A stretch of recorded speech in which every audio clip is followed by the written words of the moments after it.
Hey guys, Josh here from Sportitude Running. It is shoe review time and we're going to be talking all things Brooks Adrenaline GTS 23.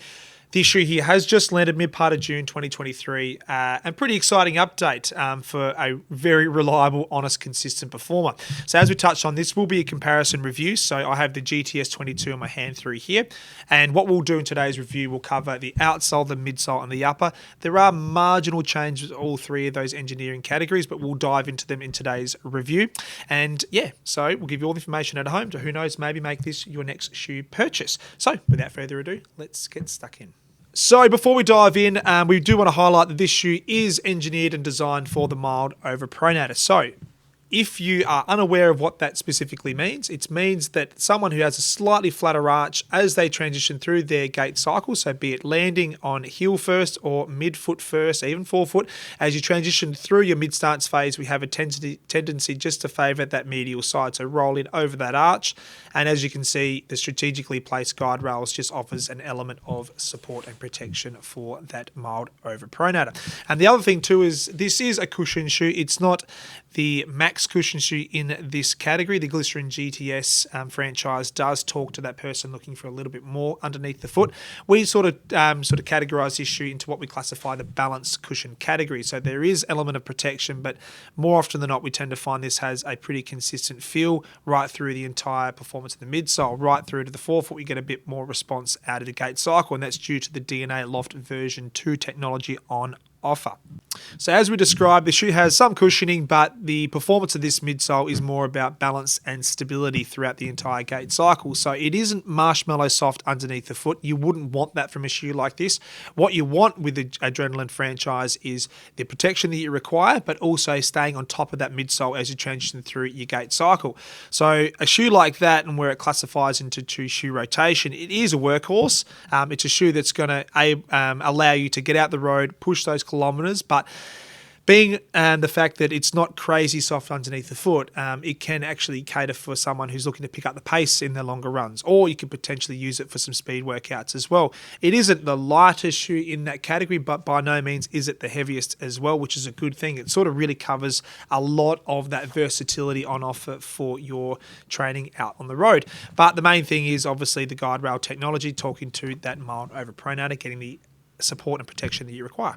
Okay, let's jump into the fun part of today's review and talk all things tech. So let's just jump to the outsole first. A little bit of change on offer here from the Brooks running family. So there are 3 compounds of rubber on use with the Adrenaline GTS 23, and let's just talk to those straight up. So at the back through here on that lateral component, we have a harder, more abrasive wearing rubber.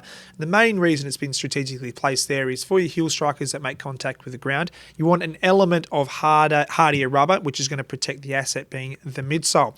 The midsection of this shoe through here, which is kind of where we used to talk to the trussic systems going back a decade or two now, but with Brooks, what they're using is their green rubber technology. So it isn't quite as aggressive as the lateral component of the heel through here, but it is their take on the environmentally friendly rubber which they're using or trying to use in a lot of their shoes. But it is a really stable rubber.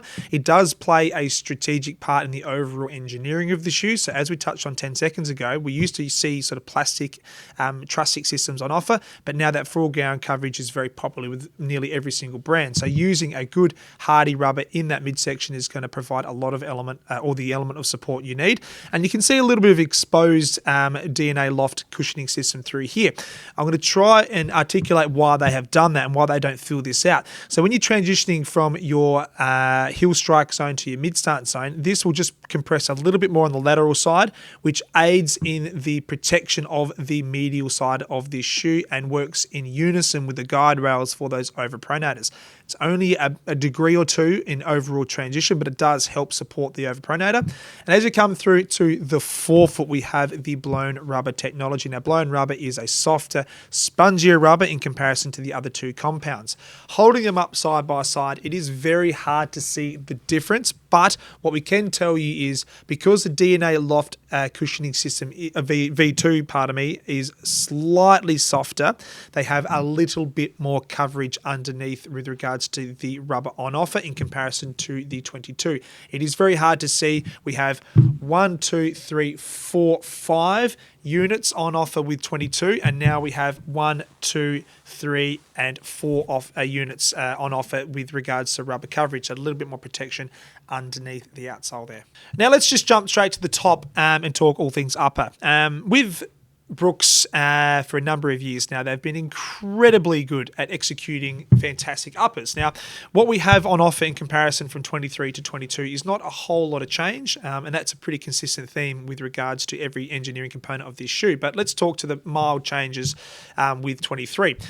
With the internal heel collar, Brooks have executed this in nearly every one of their shoes exceptionally well over the last decade. Now, what they have done with 23 in comparison to 22 is they have a little bit more memory foam on offer. So just improving that first fit and feel and overall comfort is obviously a key factor with uppers, but having a little bit more foam on offer, you'll find you get a really good conformed, comfortable fit in comparison to 22.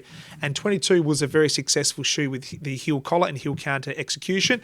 So if you're improving it ever so slightly, they have absolutely nailed it in my humble opinion with the GTS 23.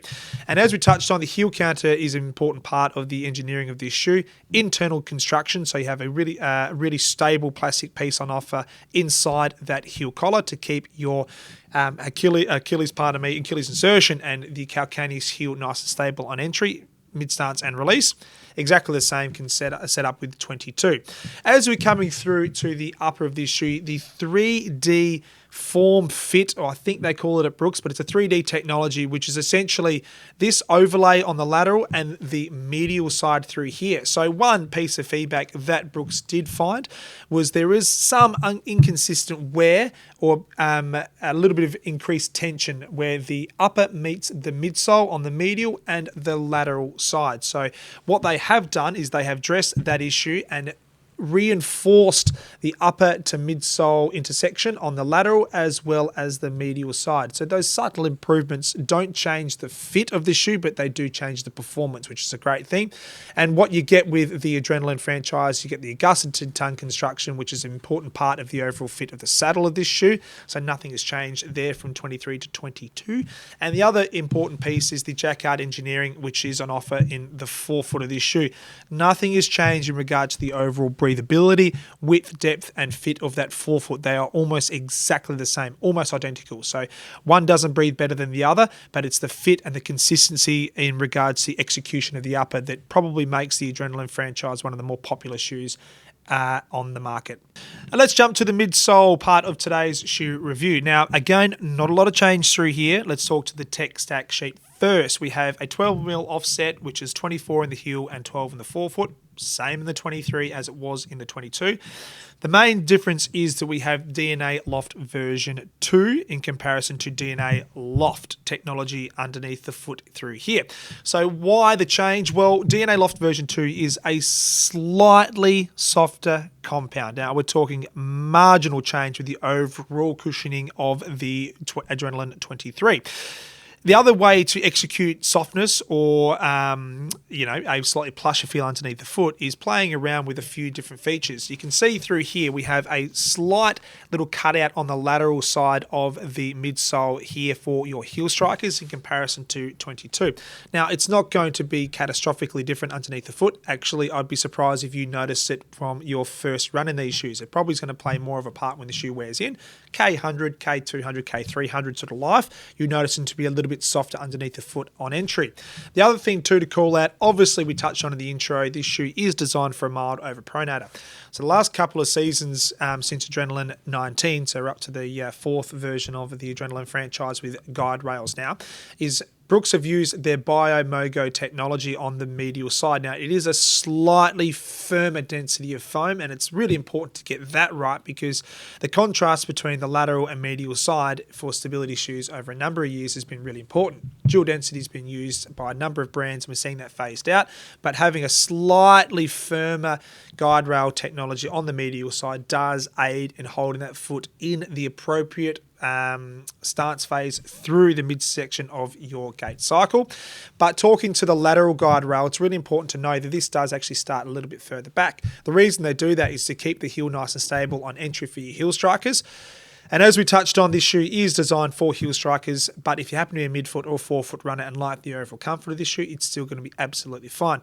One category that we do find this shoe to be very, very successful is for walkers. So we happen to have a lot of podiatry referrals for this shoe for your walking community. And that guide rail, which starts back on that lateral side through here, does help keep that foot nice and stable. When you walk, you make contact with your heel first, and more to the point, you make contact with the central part of the heel. When you run, you make more contact with the lateral part of the heel. So it's important to know where your entry point is, whether you're walking or running in this shoe. And as we touched on, 12mm offset, nothing's changed there. It's been the case now for a number of years, and Brooks won't tinker with that until they play around with the density of midsole, and we can't see that happening for a couple of years. So a very consistent overall fit, feel and function with the Adrenaline franchise, and that's what you would expect for such a popular shoe. Okay, guys, in summary, Brooks Adrenaline GTS 23, GTS 22, not a lot of change as we have gone over in today's review. If anything, we have found the upper to be marginally thinner, a more improved fit in regards to the heel collar of the 23, so a little bit more memory foam, just improves the overall comfort of this shoe up top. The DNA Loft version 2 is marginally softer, like so slight in regards to the change of the performance of this midsole in comparison to last season. So you will find that this shoe over time will probably wear more consistently with the performance of the midsole in comparison to 22, but I don't see there to be a catastrophic change in regards to performance, and which is probably a good thing. This is a shoe that's sort of existed in today's market for consistency or continuity from one season to the next. So you need to make marginal improvements, and I do think they've nailed that with the midsole. And as we touched on with the outsole, pretty much the same story through here. Not a lot of change. 3 components of rubber on offer, but the ever so slight difference is that we have a little bit more coverage on the 23 in comparison to the 22, and that's more to do with the performance of the midsole being a little bit softer. And the other thing to touch on, obviously, that BioMogo technology on offer on the medial side, that is exactly the same as last season, which is an important factor because this shoe is talking to the mild overpronators, and you don't want a lot of change with regards to the performance of the support of this shoe. Very popular, very consistent, but I want to tip my hat to Brooks because when you've got an ingredients on a product and it's working, you don't want to tinker with it too much. So well done to you, Brooks, and well done to you, to the running community, for tuning into this review today. If you've got any questions about the GTS 23 in comparison to the 22, let us know in the comments section below. If you want to know maybe where this shoe stacks up in comparison to others out there, well, I'll give you a couple right now. 860 from New Balance, your GT 2000 from Asics, and even your GT 4000 from Asics as well. There are some similarities with both of those shoes. There are a couple of shoes that come to mind, and also the Mizuno Wave Inspire as well. But if you happen to want to know a little bit more about this shoe, drop it in the comment section as I touched on, and we'll get back to you as soon as we possibly can. But until next time, stay kind to one another, happy running, and we will see you out on the road. Take care. See you soon.